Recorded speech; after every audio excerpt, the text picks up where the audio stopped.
I will speaking in Malay first because I feel the issue is very much about me being a Malay person and a lady up here. Anyway, I'm Noraini. Saya mengucapkan terima kasih kerana hadirin semua datang untuk menyokong kami. Assalamualaikum tuan-tuan dan puan-puan. Terima kasih kerana datang bersama-sama seramainya ni. Okay, saya Noraini binti Yunus. Saya adalah salah seorang calon parti reform yang bertanding di GRC West Coast. Kali lagi saya mengucapkan syukur kerana telah dipilih untuk mewakili kumpulan pembangkang di Singapura untuk kali yang kedua pada kali ini.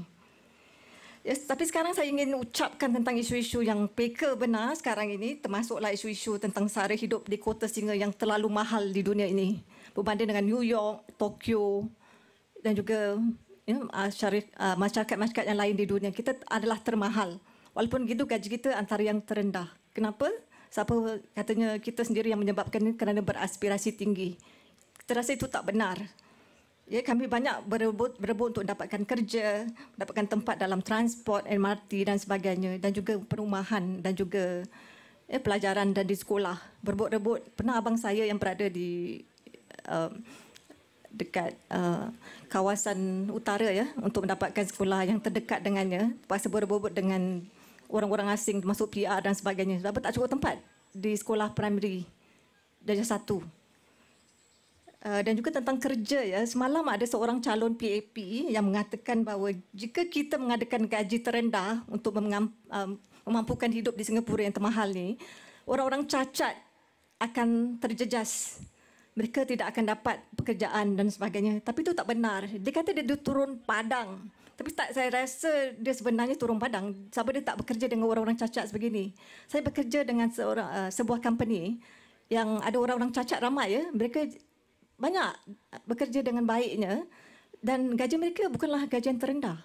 Mereka adalah supervisor ataupun peringkat penyelia. Mereka satu kali tu saya pernah nampak cubicle ataupun tempat mereka dia panggil operation supervisor. Semua orang-orang cacat, 5 orang antaranya. Yang gaji mereka bukanlah gaji yang lebih rendah dari gaji saya pun. Masa itu saya masih kerja part time ya ataupun separuh masa dengan mereka. Jadi itu tak benar. Dia bukan turun padang sebenarnya. Dia masih duduk dekat atas menara gading dia begitu selesa dan tak terjejas dengan seharian kehidupan. Tapi dia mengatakan jika kita mengadakan gaji rendah, orang-orang ini akan terpinggir. Tak benar. Ya, sebenarnya orang-orang ini orang kurang upaya. Dia panggil OKU, lebih okey dari kita. Yang masyarakat yang biasa ya, yang pertengahan, middle income dan juga middle age. Tapi entah mengapa dia kata dia turun padang dan bermain bola dan agaknya dengan kelecek dekat golf, padang golf ke. Saya pun tapi saya rasa dia kaki bangku. Dan tak benar apa kata dia yang orang-orang cacat akan terjejas. Jadi sekolah parti kami yang akan mengenakan, kalau boleh lah bila kita masuk parlimen nanti untuk mengadakan gaji rendah ni. Dah lama isu ni dipertikaikan dari tahun sebelumnya, tahun pilihan raya sebelumnya. Tapi masih boleh dapat mengadakan gaji rendah. Dan katanya orang asing tak akan datang untuk kerana termahal dan sebagainya. Tak benar pun. Mereka yang datang adalah orang-orang yang berebut-rebut untuk dapatkan kerja yang lebih rendah dari kita pun seperti cleaner dan sebagainya. Dan kita boleh menggunakan teknologi tinggi ya untuk menggunakan alat-alat dan sebagainya untuk mengadakan kerja-kerja yang lebih baik lagi untuk kita. Dengan itu sokonglah parti kami untuk mengadakan gaji terendah ini dan tak takut dan tak dimomokkan lagi tentang kurangnya orang-orang cacat yang bekerja nanti. Kerana gaji mereka akan pupus dan sebagainya. Ya, terima kasih.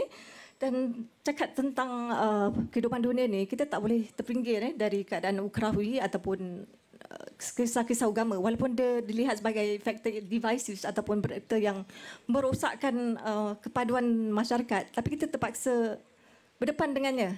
Antaranya lah isu-isu pelajaran seperti pelajaran agama dan juga di sekolah. Saya mulanya masa budak-budak lagi, pelajaran ukrawi adalah penting. Bapa saya, ayah saya, pentingkan agama. Jadi sebelum saya mengenali huruf abjad ABC, saya dah perkenalkan dengan alif beta. Walaupun saya tak pergi ke madrasah, saya pergi ke sekolah Inggeris, Bukit Panjang, saya juga dikenalkan dengan huruf-huruf agama.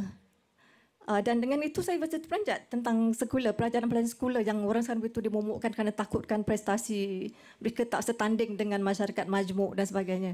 Saya rasa itu pun tidak benar. Sebab mulanya dengan pelajaran agama lebih penting. Siapa dia ada satu manifestasi yang kita ni sekarang duduk dekat dunia yang penuh dengan pergolakan seperti terorisme dan juga agama-agama yang sesat dan sebagainya. Jadi kita perlu utuhkan dulu pelajaran asas tentang manifestasi kehidupan di dunia sebelum kita dapat bergerak untuk mendapatkan mungkin syurga dunia dan akhirat.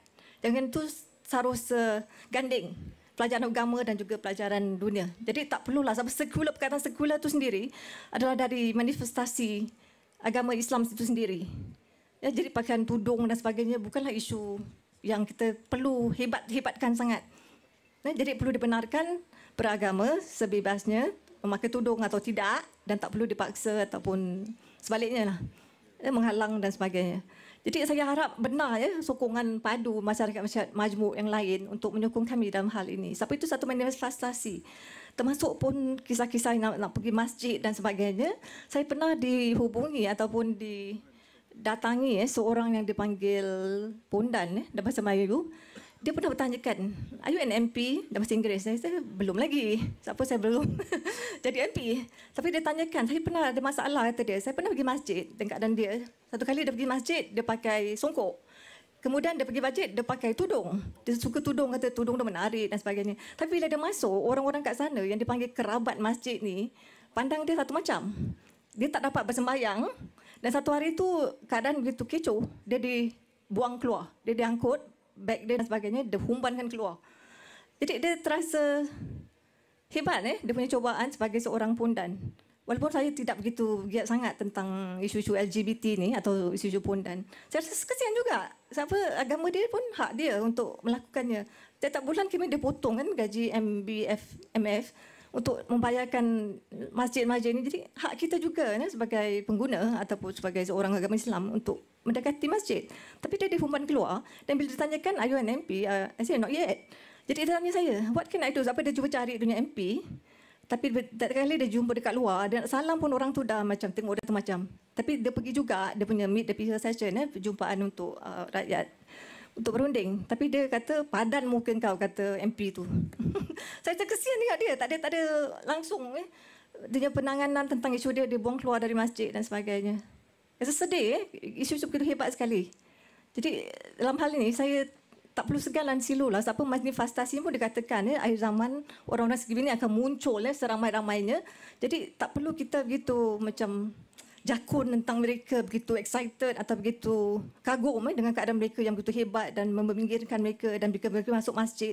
Mereka pun mungkin keliru sebagainya seorang pondan mana perginya. Tapi di Masjidil Haram kalau anda semua pernah pergi ke Mekah, sama ada untuk menunaikan pada umrah atau saya pernah pergi haji, diorang boleh saf tu, diorang saf terlalu besar. Jadi kalau nak adakan kawasan lelaki atau kawasan perempuan terlalu rumit. Jadi Masjidil Haram ni, sebab dia panggil Al-Haram, dia benarkan saf tu tak begitu beza sangat antara lelaki dengan perempuan.